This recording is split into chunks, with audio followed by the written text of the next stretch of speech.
गिरकर उठना उठकर चलना यह क्रम है संसार का। कर्मवीर को फर्क न पड़ता क्षणिक जीत या हार का। कर्मवीर को फर्क न पड़ता क्षणिक जीत या हार का। नमस्कार साथियों, मैं अजीत कुमार आपके YouTube channel competition committee SSC पर आप सभी का बहुत बहुत स्वागत करता हूं। आशा करता हूं आप सभी लोग काफ़ी अच्छे होंगे और इसके पहले के सभी वीडियोस को लगातार से देखते हुए आ रहे होंगे।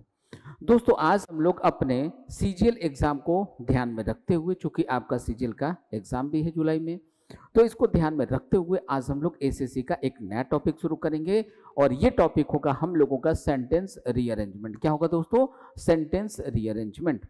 अब जरा ध्यान से देखिएगा, सेंटेंस रीअरेंजमेंट में चूंकि ये आरसी का पार्ट होता है, यहाँ पे ऐसे बच्चे जिनका आरसी थोड़ा वीक होता है, जिनकी इंग्लिश में अंडरस्टैंडिंग थोड़ी वीक होती है, इनको यहाँ पे थोड़ा सा परेशान होना पड़ता है। तो ऐसे बच्चों से ये जो सेंटेंस रीअरेंजमेंट के क्वेश्चन होते हैं, इनको बनाने में उनको दिक्कतें जाती हैं। तो आपको बिल्कुल भी घबराने की ज़रूरत नहीं है। जैसे कि हम आपको ग्रामर पढ़ाते हैं इस अंदाज में कि यदि कोई बच्चा गांव का हो, यदि किसी बच्चे का इंग्लिश बहुत ही वीक हो, तो वो बच्चा भी देखते के साथ उस ग्रामर के क्वेश्चन को कर पाएगा। इडियम्स एंड फ्रेजेस भी आपने पढ़ा, क्लोज टेस्ट को भी आपने पढ़ा। इन द सेम वे उतने ही आसान तरीके से, बिल्कुल भी आपको मुश्किल नहीं लगने वाला, एकदम आसान तरीके से हम आपको यहाँ पे सेंटेंस रीअरेंजमेंट आज के इस वीडियो सेशन में पढ़ाने जा रहे हैं। और यहाँ पे आप देखिएगा कि छोटे छोटे ऐसे कॉन्सेप्ट होते हैं, जैसे नाउन का कॉन्सेप्ट, प्रोनाउन का कॉन्सेप्ट, इनका छोटा छोटा कॉन्सेप्ट हम लोग यूज करके देखेंगे कि आपके एग्जाम में जो बड़े बड़े क्वेश्चन पूछे गए हैं, जिसको देख के आप में से ऐसे बच्चे जिनकी इंग्लिश वीक होती है, बच्चे डर जाते हैं। डरने की बिल्कुल भी जरूरत नहीं है। आप देखिएगा ऐसे बड़े बड़े क्वेश्चन एकदम आसान तरीके से, तिनके के ढेर की तरीके से, एकदम आसान तरीके से बनते हुए नजर आने वाले हैं। ठीक है, तो थोड़ा सा आपसे एक रिक्वेस्ट करेंगे कि जो चीजें हम आज आपको बताएंगे, इनको पूरे कंसंट्रेट होकर देखना है और लास्ट तक देखिएगा, क्योंकि छोटे से क्वेश्चन से शुरुआत करेंगे और धीरे धीरे उनके साइज को हम लोग आगे बढ़ाते रहेंगे। ठीक है, चलिए, अलग अलग टाइप के आपको यहाँ पे कॉन्सेप्ट सीखने को मिलेंगे, तो इन सभी कॉन्सेप्ट को हम लोग आज के इस क्लास में सीखेंगे। सबसे पहले शुरुआत करते हैं कि सेंटेंस रीअरेंजमेंट आपके एसएससी एग्जाम में जो पूछा जाता है, ये अब भी जो ट्रेंड चल रहा है आपके प्री में, वो किस तरीके का दिखाई पड़ता है। तो यहाँ पे हम आपको बताते चलिए, सबसे पहले अभी का जो ट्रेंड बना हुआ है, इस ट्रेंड के अकॉर्डिंग आपको ABCD करके इस तरीके से 4 सेंटेंसेस दिए गए होते हैं और आपको करना क्या होता है, इन चारों को आपस में रीअरेंज करना होता है, बताना होगा कि सेंटेंस किससे शुरू होगा। ठीक है, इसके लिए आप ऑप्शन का यूज कर सकते हैं। अब ऑप्शन का यूज कैसे करेंगे, इन चीज़ों के लिए आप लगातार हमारे रीअरेंजमेंट के वीडियोस को देखते रहिएगा। ठीक है, आज के एक ही सेशन में ये सेंटेंस रीअरेंजमेंट हम लोग का ओवर होने वाला नहीं है, तो इसके आगे के भी क्लासेस में आपको सेंटेंस रीअरेंजमेंट देखने को मिलेंगे। तो इन सभी को यदि आप सीक्वेंस में देख पाएंगे, तो आप सेंटेंस रीअरेंजमेंट के क्वेश्चन जो आपके एसएससी CHSL या एसएससी CGL के टियर 1 में पूछे जाएंगे या टियर 2 में पूछे जाएंगे, एकदम आसान तरीके से आप सभी से बनते हुए नजर आएंगे। ठीक है, तो एकदम ऐसे ही मजा लेके बनाना सीखना है, तो इन वीडियोस को लास्ट तक जरूर देखना है। ठीक है, और हाँ, यदि आपको लगे कि इससे आपको लाभ हो रहा है, आपको इससे प्रॉफिट हो रहा है, आपका क्वेश्चन इससे बन सकता है या बन रहा है, जैसे आज के क्लास में हम जितने भी क्वेश्चन करवाएंगे, इनके अलावा आपके पास जो भी प्रीवियस ईयर पेपर हो, ठीक है, जैसे किरण पब्लिकेशन की इंग्लिश की प्रीवियस ईयर पेपर आती है एसएससी की, आप उसको लेके बनाइए, वहाँ पे इसी पैटर्न के क्वेश्चन को बनाएगा, जो पैटर्न आज हम आपको यहाँ पे करवाएंगे, इस पैटर्न के क्वेश्चन को आप वहाँ पे सॉल्व कीजिएगा। देखिएगा कितना आसान होता है।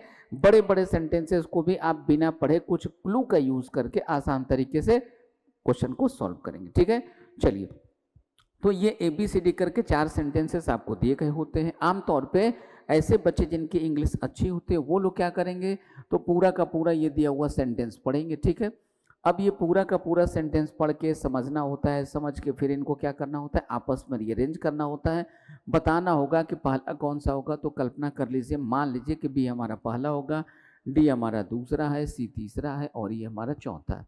तो इसका सीक्वेंस किस तरीके से बनेगा, इसका सीक्वेंस बन गया हमारा BDCA, इस तरीके से इसका आंसर बनेगा। ठीक है, तो ये तो एक ग्लिम्स था कि किस तरीके से आपको बनाना होता है। अब कई बार ऐसा होगा कि जो 4 ऑप्शन दिए जाएंगे, तो जैसे मान लीजिए एक ऑप्शन दिया हुआ ABCD करके, दूसरा ऑप्शन भी दिया हुआ है ACBD करके। ठीक है, तीसरा ऑप्शन दिया हुआ है DBCA करके, और चौथा जो ऑप्शन है वो CABD करके दिया हुआ है। ठीक है, अब आपको इसमें करना क्या होता है, यहाँ पे आप ऑप्शन का यूज करेंगे और ऑप्शन का यूज करके इसी तरीके से बनाना होता है। अब यहाँ पे देखिए बी हमारा पहला नहीं होगा इसको दिए गए ऑप्शन के अकॉर्डिंग, तो बी हमारा फर्स्ट ऑप्शन है नहीं, इसे हमें पढ़ने से कोई फायदा नहीं। अब हम क्या करेंगे, ए को पढ़ेंगे, डी को पढ़ेंगे और सी को पढ़ेंगे। जो हमारा फर्स्ट स्टेटमेंट हो सकता है उसी को हम आंसर करके आगे निकलेंगे। तो कल्पना कीजिए, मान लीजिए कि जो सी वाला था ये हमारा फर्स्ट स्टेटमेंट होगा, रीअरेंजमेंट का पहला सेंटेंस सी वाला होगा, तो इसके आगे हमें पढ़ने की कोई ज़रूरत नहीं, हम सीधा यहीं पे क्लिक करेंगे, आगे निकल जाएंगे। अब कल्पना कीजिए कि यदि ए वाला हमारा फर्स्ट सेंटेंस हो, तब तो हमें चेक करना होगा ए के बाद बी आएगा या ए के बाद सी आएगा। तो यहाँ पे आपको दो सेंटेंस चेक करना होगा, यदि पहला ए होगा तो ए के बाद दूसरा सेकंड सेंटेंस कौन सा आएगा ये आपको चेक करना होगा। अब मान लीजिए कि ए के बाद सेकंड स्टेटमेंट होगा हमारा सी, तो ए सी वाले को सीधा पढ़िए, आगे आंसर करके निकल जाइए, इसके आगे पढ़ने की कोई ज़रूरत ही नहीं होती। ठीक है, चलिए, तो ऐसे ढेरों क्वेश्चन आज के इस क्वेश्चन में, आज के इस वीडियो सेशन में हम लोग बनाने वाले हैं, जैसा कि आप सामने देख पा रहे हैं। यहाँ पे देखिए आपको सेंटेंसेस दिखाई पड़ रहे हैं। ठीक है, अब इनको देख करके, इनके चेहरे को देख करके आपको समझ जाना चाहिए कि आपको क्या करना है। जैसे यहाँ पे देखिए, अभी जैसा कि हमने ऑप्शन बताया, तो चारों के चारों ऑप्शन बी से शुरू हो रहे हैं, तो कंफर्म बात है कि बी हमारा फर्स्ट स्टेटमेंट है, इसमें कोई डाउट होना नहीं चाहिए। तो यहाँ पे बी हमारा क्या हो गया, बी हमारा पहला सेंटेंस हो गया। अब बी में देखिए किसकी चर्चा की गई है, a fruit of coconut palm. ठीक है, एक कोकोनट पाम का फ्रूट। ठीक है, अब कोकोनट पाम का जो फ्रूट है इसके बारे में क्या होना चाहिए। अब बी के बाद देखिए या तो ए आएगा, तीन ऑप्शन में ए है और एक ऑप्शन में डी है, तो बी के बाद या तो ए आएगा या तो डी आएगा। सबसे पहले डी पढ़ ले, coconuts probably originated somewhere in, ये कहीं ना कहीं इसका ओरिजिनेटेड हुआ होगा, कहीं ना कहीं इसकी शुरुआत हुई होगी। ठीक है, डी ये कहता है। ए क्या कहता है भाई, अपार्ट फ्रॉम द फ्लेश, यानी कि मांस के अलावा, flesh the liquid of the nut, यानी कि उसका जो छिलका होता है, छिलका के अलावा ये जो लिक्विड होता है नट का, इसके बारे में बताया कि इसका यूज करते हैं ड्रिंकिंग के लिए। ठीक है, तो सबसे पहले जिसकी चर्चा की गई, अब उसका शुरुआत कहाँ से हुआ, पहले हम इसकी बात करेंगे, फिर हम बात करेंगे कि इसका प्रयोग हम किन किन चीज़ों के लिए करते हैं। तो कंफर्म हो गया कि ए नहीं होगा। तो अब यहाँ पे देखिए दोस्तों, तीन ऑप्शन बी के बाद ए थे, ये तीनों ऑप्शन कैंसिल हो गए। हमारा आंसर क्या बन गया, हमारा आंसर हो गया BDCA।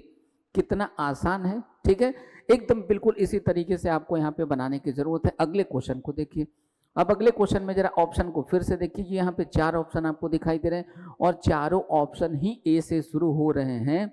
इसका मतलब ये निकलता है कि ये तय है कि A is the first sentence, right. यहाँ पे देखिए ऑप्शन का यूज कीजिए, ज्यादा मेहनत करने की कोई जरूरत नहीं है। तो ए हमारा पहला हो गया। अब आ जाइए जरा ए को पढ़ लीजिए, Pradeep Sangwan has been fond of trekking. अब ये ट्रेकिंग क्या होता है, ट्रेकिंग होता है पहाड़ों में चलना। ठीक है, पहाड़ी क्षेत्रों में पैदल चलना, लंबी यात्रा पे चलना, इसको कहते हैं हम लोग, या लंबी जर्नी पे चलना, पैदल लंबी जर्नी पे पहाड़ी क्षेत्रों में चलना, इसको कहते हैं trekking. In the Himalayas for years, यानी वर्षों से इसका पसंदीदा काम था पहाड़ी एरियो में, यानी कि हिमालय के एरिया में पैदल चलना, लंबी यात्रा पे चलना, लंबी जर्नी पे चलना। ठीक है, पैदल चलना। अब आ जाइए, ये हो गया हमारा पहला। अब ऑप्शन को देखिए, दो ऑप्शन डी से शुरू हो रहे हैं, एक बी से और एक सी से, यानी यहाँ पे हमें तीनों चेक करना होगा कि ए के बाद हम बी को रखें या सी को रखें या डी को रखें। ठीक है, अब आ जाइए चेक करें। यहाँ पे देखिए it all started when he took just one trek in 2009। ठीक है, and fell in love with Himalayas. और इसके बारे में बता रहा है कि ये कब शुरुआत हुआ भाई, तो इसकी शुरुआत कब हुई, ये जो पैदल चलने का इनका, पैदल लंबी जर्नी पे चलने का इनका यात्रा था, ये कब शुरुआत हुआ था, तो 2009 में। ठीक है, और उसके बाद से इनको हिमालय वाले रीजन से लव हो गया। अगला देखिए, today he is not alone in appreciating majesty of the landscape.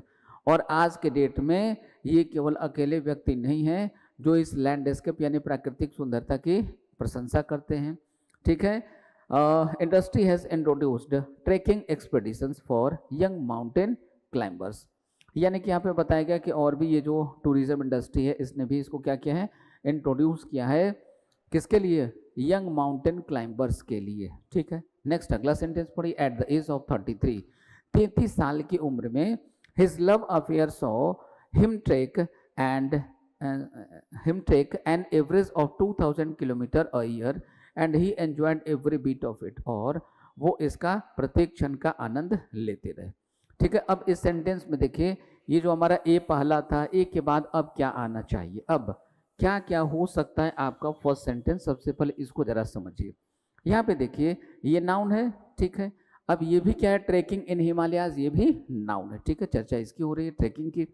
अब इन पूरे के पूरे सभी सेंटेंसेस में चर्चा ट्रैकिंग की है, तो चर्चा इसकी हो रही है, इसलिए ये हमारा पहला हो गया। अब क्लू समझिएगा कैसे आप बनाएंगे।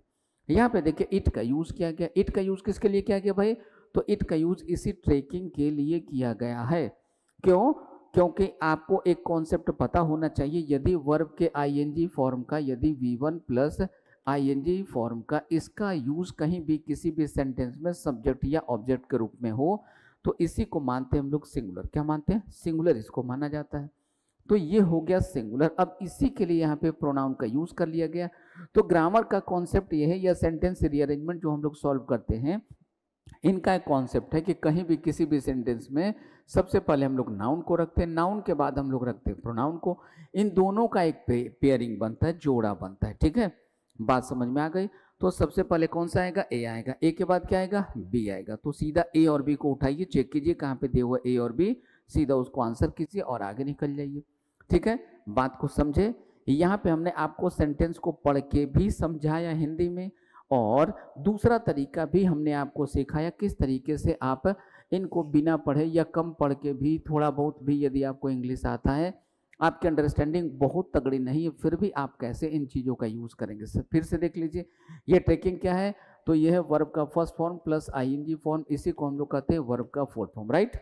तो जिसकी चर्चा की जाती है, यदि इसका कहीं भी सेंटेंस में वर्ब के आईएनजी फॉर्म का या V4 का कहीं भी सेंटेंस में सब्जेक्ट के रूप में यूज किया गया हो या ऑब्जेक्ट के रूप में यूज किया गया हो, तो उसको मानते हैं सिंगुलर। क्या मानते हैं, सिंगुलर मानते हैं। तो सिंगुलर वर्ड के लिए, सिंगुलर नाउन के लिए हम लोग कैसा प्रोनाउन यूज करेंगे, सिंगुलर ही यूज करेंगे। इसलिए देखिए यहाँ पे इट का यूज किया गया है। तो सबसे पहले क्या आता है, नाउन आता है, उसके बाद क्या आता है, प्रोनाउन आता है। तो ये हमारा नाउन हो गया, और इसके लिए यूज किया गया प्रोनाउन, ये हो गया।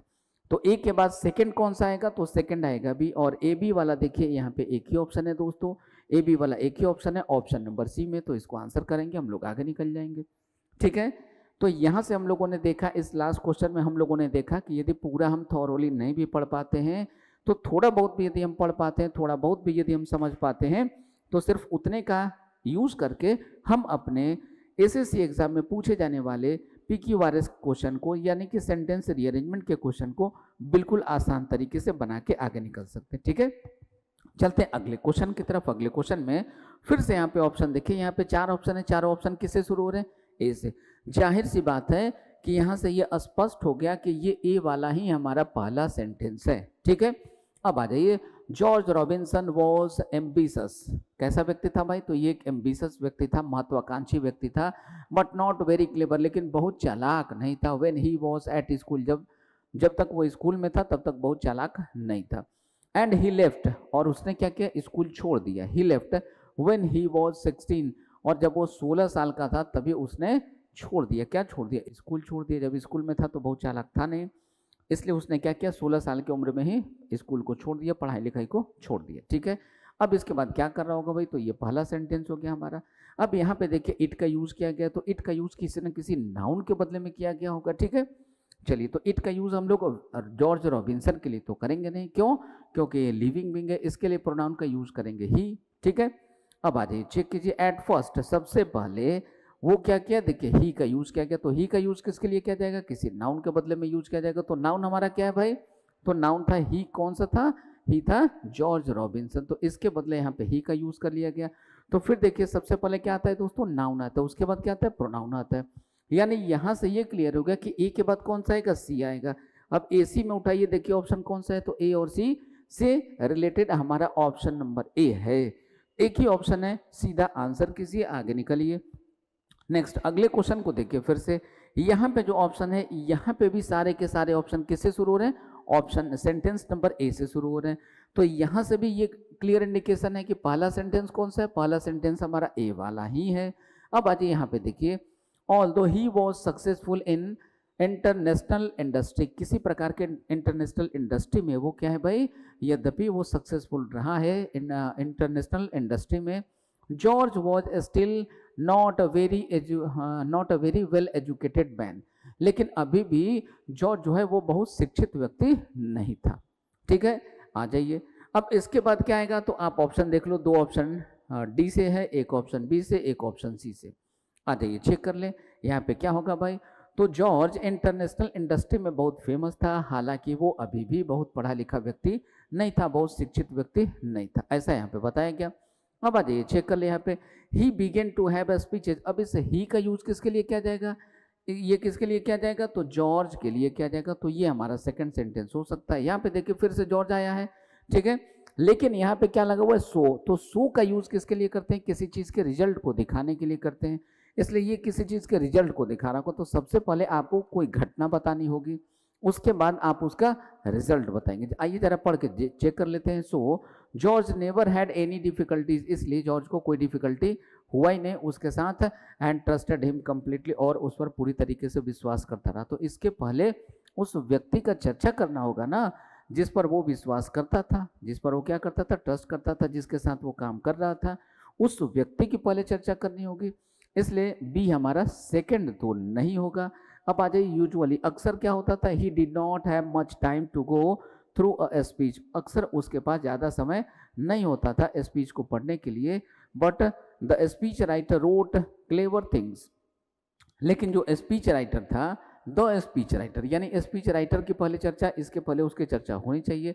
कौन सा ये स्पीच राइटर है, wrote clever things for George two से, तो जॉर्ज चूंकि बहुत पढ़ा लिखा व्यक्ति नहीं था, अक्सर उसके पास इतना समय नहीं होता था कि वो स्पीच को पढ़े, गो थ्रू उसको करे, ठीक है, लेकिन जो स्पीच राइटर था वो उसके लिए, यानी कि जॉर्ज के लिए बहुत अच्छी अच्छी बातें लिखा करता था।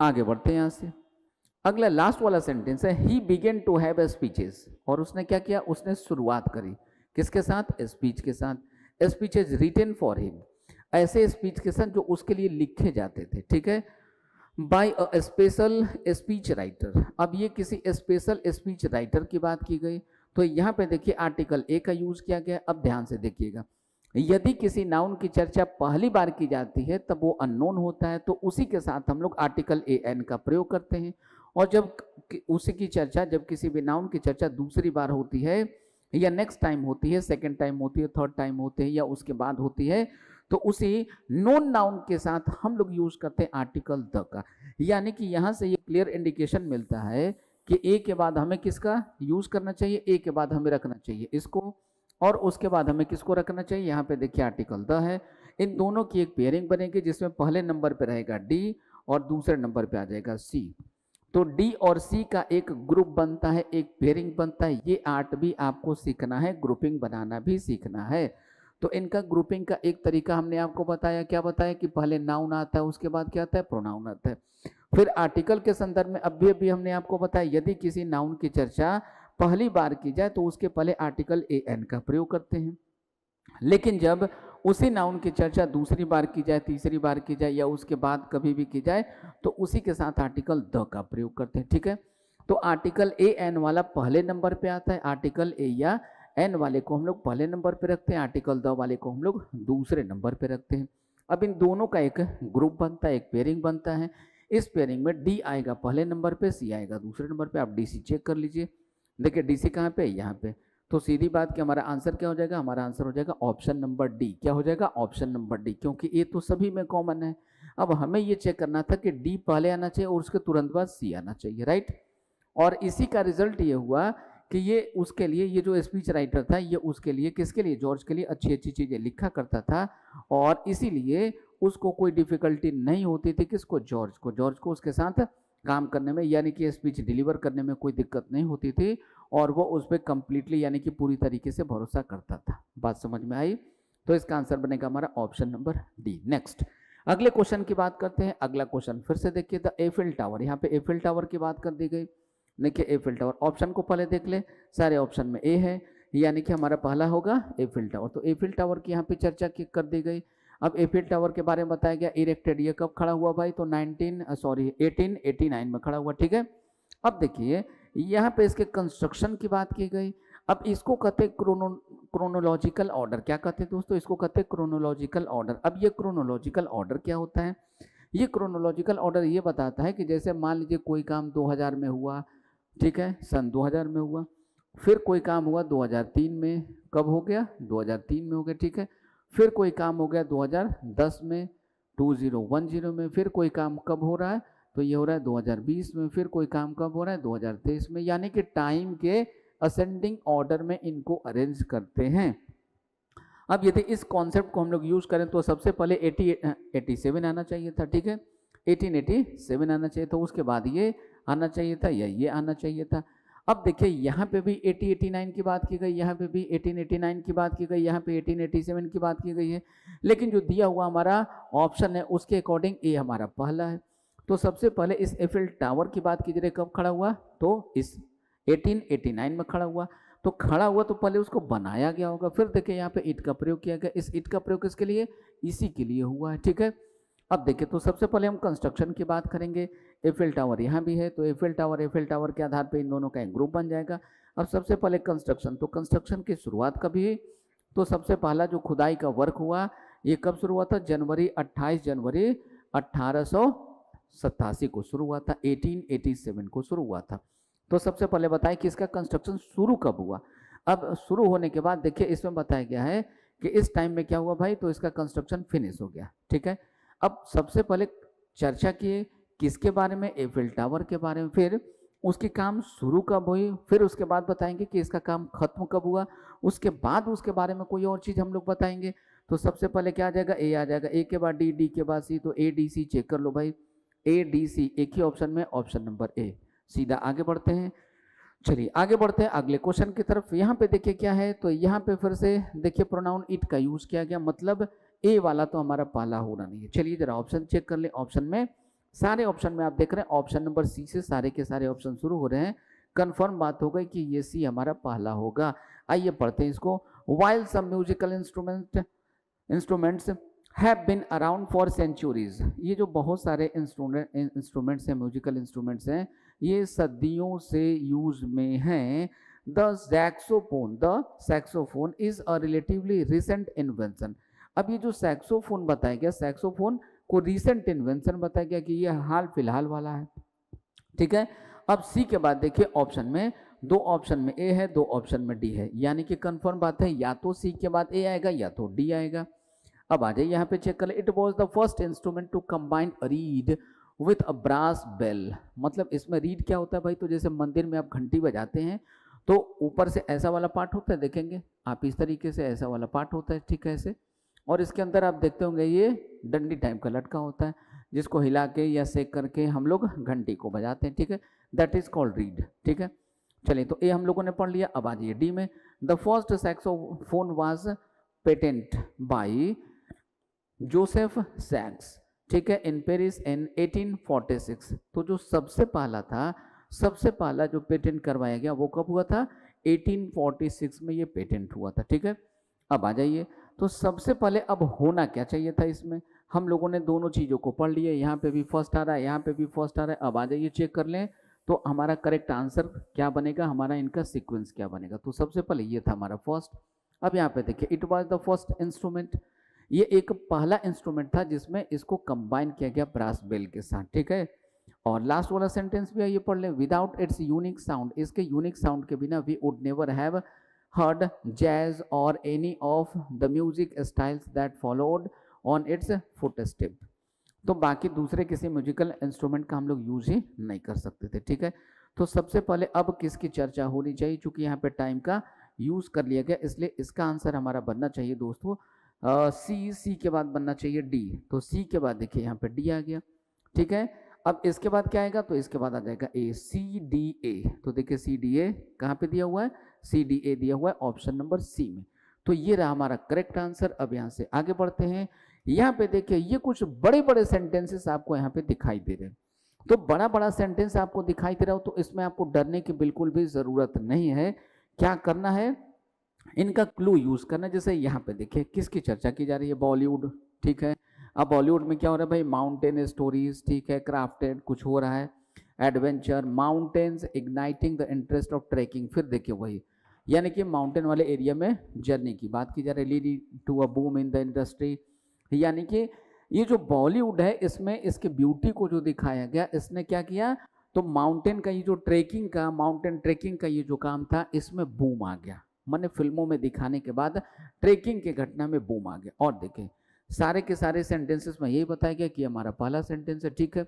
अब देखिए हाउएवर जो होता है वो हमारा पहला होता नहीं, हाउएवर क्या करता है, अपोजिट कॉन्ट्रास्ट को दिखाता है। तो यहाँ पे जरा चेक कर लीजिए, द प्रिस्टाइन टेल्स, यानी कि इसके पहले जो भी घटनाएं हुई उसमें क्या हुआ, बिकेम लिटर्ड विथ प्लास्टिक, मतलब इसके पहले इसमें जो घटनाएं हुई उसमें क्या हुआ भाई, तो इसके पहले जो भी काम हुआ, इसके पहले जो भी प्रयास किया गया उसमें क्या हुआ, littered with plastic, glass bottle, मतलब ये सब गार्बेज टाइप की, जो कचरा टाइप की चीज़ें थी ये इसमें छोड़ दी गई, ठीक है। नेक्स्ट आगे बढ़िए, डायर सिचुएशन, इसका जो दुष्परिणाम यानी कि जो बुरी परिस्थिति है उसके बारे में बताया जा रहा है। इसकी जो बुरी परिस्थिति है वो क्या किया भाई, led a mountaineers to literally take matters into his own hand. अब इस बुरी परिस्थिति ने माउंटेनियर्स को, यानी कि जो पर्वतारोही थे, जो पहाड़ पे चढ़ने वाले लोग थे, उनको इस बात के लिए मजबूर कर दिया कि वो अब इसके साफ सफाई का जिम्मा खुद उठाएं। और इसके फलस्वरूप क्या हुआ भाई, began to pick up the garbage, garbage को उठाना इन लोगों ने शुरू कर दिया, ठीक है। अब अगला सेंटेंस पढ़ ले, this pollution did not just destroy the natural beauty of the Himalayas.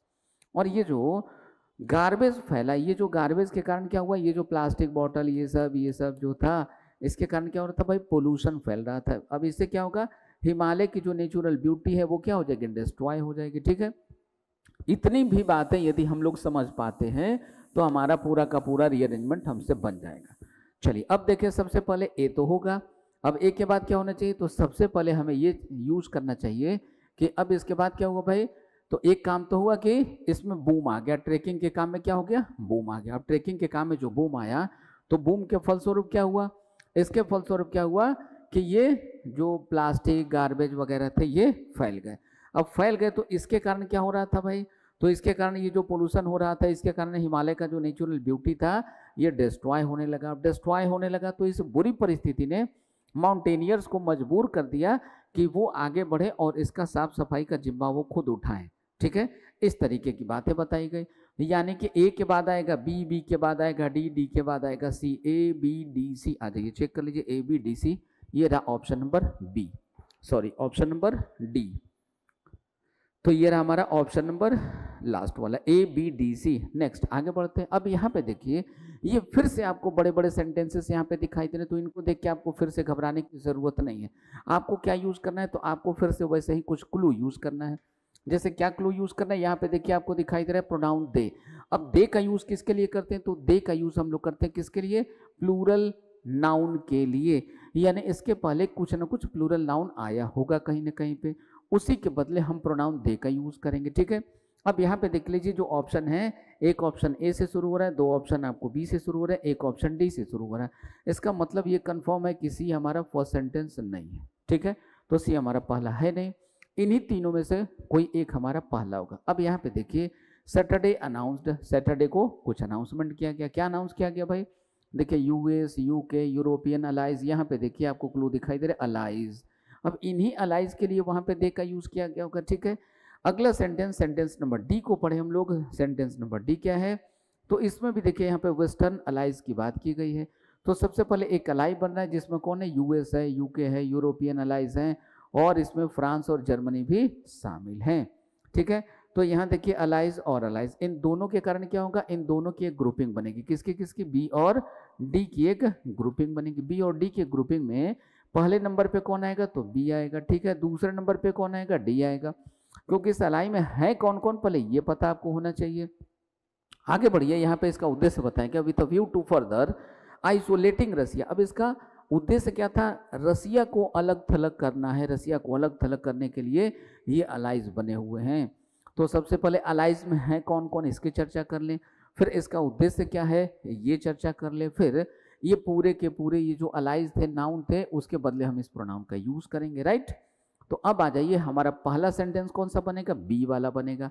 अब बी वाला बनेगा तो ये तो तय बात हो गया कि बी हमारा फर्स्ट होगा, तो डी कैंसिल हो गया और ये सी कैंसिल हो गया, दो ऑप्शन बचे बी वाले। अब बी के बाद किसको आना था, डी को, तो देखिए बी डी वाला एक ही ऑप्शन था और वो ऑप्शन था ऑप्शन नंबर ए। तो सीधा आंसर क्लिक कीजिए, आगे बढ़िए। नेक्स्ट आगे बढ़ते हैं। देखिए अगला क्वेश्चन क्या है, यहाँ पे फिर से कुछ ऐसी ही बातें बताई गई है, ठीक है। लेकिन इस क्वेश्चन में आइए हम लोग यहाँ पे फिर से कुछ ना कुछ करने का प्रयास करते हैं। तो यहाँ पे फिर से ये आपको एक बड़ा सा सेंटेंस दिखाई दे रहा है। इसमें भी देखिए ध्यान से क्या क्या हो रहा है। सबसे पहले इसके ऑप्शन को देख लें हम लोग। ऑप्शन को देख लेंगे तो आधा क्लू तो हम लोगों को मिल ही जाएगा, यानी कि बी हमारा पहला नहीं है। तो बी को क्या करना है, पढ़ना नहीं है। ए को पढ़ना है, डी को पढ़ना है और सी को, यानी ए डी सी इन्हीं तीनों में से कोई एक होगा। ए डी और सी, यानी बी नहीं होना है।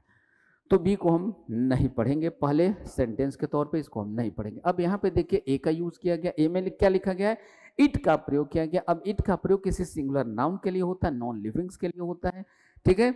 आगे बढ़ते हैं हम लोग। यहाँ देखिए ऑप्शन नंबर सी, सी में क्या है भाई, चिल्ड्रन। चिल्ड्रन क्या है, नाउन है, ठीक है। यहाँ पे देखिए यहाँ पर भी इट का यूज किया गया, यानी ये भी प्रोनाउन है। तय बात हो गया कि सी से हमारा पहला सेंटेंस शुरू होगा। अब सी से देखिए कितने ऑप्शन थे हमारे, तो सी से यदि एक ही ऑप्शन होगा तब तो हो जाएगा, लेकिन सी से एक ऑप्शन है, दो ऑप्शन है। तो चलिए अब आगे चेक करना होगा कि सी के बाद हम किसको रखें। तो सबसे पहले सी को थोड़ा पढ़ लेते हैं। Children love to listen to stories. अच्छा, स्टोरीज को पढ़ना, वो स्टोरीज को सुनना वो क्या करते हैं, पसंद करते हैं। अबाउट देयर एल्डर्स, ठीक है। When they were children to stretch their imagination. अब ये देखिए देयर इमेजिनेशन, इसी के लिए प्रोनाउन इट का प्रयोग किया गया है। The conception of a traditionally great uncle और ग्रैंड में, ठीक है। whom they never saw, जिसको वो लोग कभी देखे नहीं हैं, इनके बारे में स्टोरीज को सुनने को वो क्या करते हैं, लव करते हैं, पसंद करते हैं।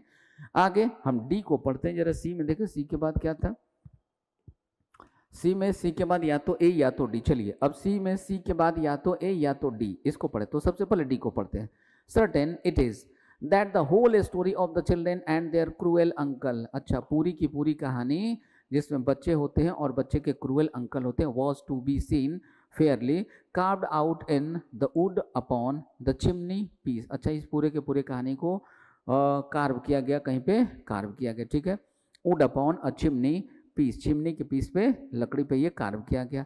The great hall the whole story down to Robin, ठीक है। रॉबिन नाम का कोई व्यक्ति, इसके बारे में यहाँ पे बताया गया। Till a foolish rich person, तब तक जब तक एक मूर्ख रिच पर्सन जो था पुल्ड इट डाउन, उसको पुल इट डाउन नहीं करता है। और to set up a marble one of the modern invention in its steed with no story. यहाँ पे देखो विथ नो स्टोरी की बात कर दी गई। चलिए ऑप्शन नंबर ए को पढ़ते हैं क्योंकि इसमें भी इट है। अब यहाँ पे देखिए सर्टेन इट इज, यानी कि निश्चित है कुछ। अब निश्चित क्या है भाई, इसकी भी चर्चा करते हैं हम लोग। इसके लिए थोड़ा सा ऑप्शन नंबर ए को पढ़ते हैं। It was in this spirit, कहता है कि यही कारण है कि इस प्रकार का जो उत्साह है, that my little ones crept about me, यही कारण है कि जो छोटे छोटे बच्चे हैं उनमें जो उत्साह है जिसके कारण वो हमारे पास आते हैं। The other evening to hear, मतलब कहानी यहाँ पे सुनने की बात की जा रही थी और इसी कहानी सुनने की बात यहाँ पे की जा रही है, यानी कि इन दोनों की एक पेयरिंग बन रही है, यानी कि सी और ए का एक पेयरिंग बनेगा जिसमें पहले नंबर पे सी, दूसरे नंबर पे ए आएगा। पहले नंबर पे सी क्यों आ रहा है भाई, तो यहाँ पे चिल्ड्रेन लव लिसन स्टोरीज की बात हो रही है, ठीक है। अब यहाँ पे ये जो स्टोरीज की बात हो रही है, यहाँ पे जो इमेजिनेशन की बात हो रही है, इसी इमेजिनेशन के लिए यहाँ पे क्या यूज कर लिया गया, प्रोनाउन इट का यूज कर लिया गया, ठीक है। चलिए तो अब पहला ये, दूसरा हो जाएगा ये। तो सी ए वाला ऑप्शन देखिए, ये सी ए वाला ऑप्शन कौन सा था हमारा, तो सी ए वाला ऑप्शन था ऑप्शन नंबर बी। तो आज के इस क्लास में आपने देखा कि किस तरीके से कुछ छोटे छोटे कॉन्सेप्ट का यूज करके हम लोग सेंटेंस रीअरेंजमेंट के क्वेश्चन को बिल्कुल आसान तरीके से बना पा रहे हैं, ठीक है दोस्तों। तो इसी प्रकार से आप इन वीडियोस को कंटिन्यू देखिएगा और इसी प्रकार से और भी कई इंपॉर्टेंट रूल्स हैं, कॉन्सेप्ट हैं, ट्रिक्स हैं, जिसका यूज करके हम और भी ढेर सारे क्वेश्चन आपके बीच लेकर आएंगे और उसको सॉल्व करके दिखाएंगे कैसे आप उसका यूज करके एग्जाम में पूछे जाने वाले क्वेश्चन को सॉल्व करेंगे, ठीक है। तो मिलते हैं हम लोग अपने अगले वीडियो में, तब तक के लिए जय हिंद, जय भारत। अगर आप चाहते हैं अपने कैरियर को एक नई दिशा देना और सुनहरे भविष्य को साकार करना, तो जुड़िए कंपटीशन कम्युनिटी के साथ। आज ही हमारे वेबसाइट के कैरियर पेज पर विजिट करें अथवा डिस्क्रिप्शन बॉक्स पर दिए गए लिंक पर क्लिक करें। हमेशा आपके साथ टीम कोको।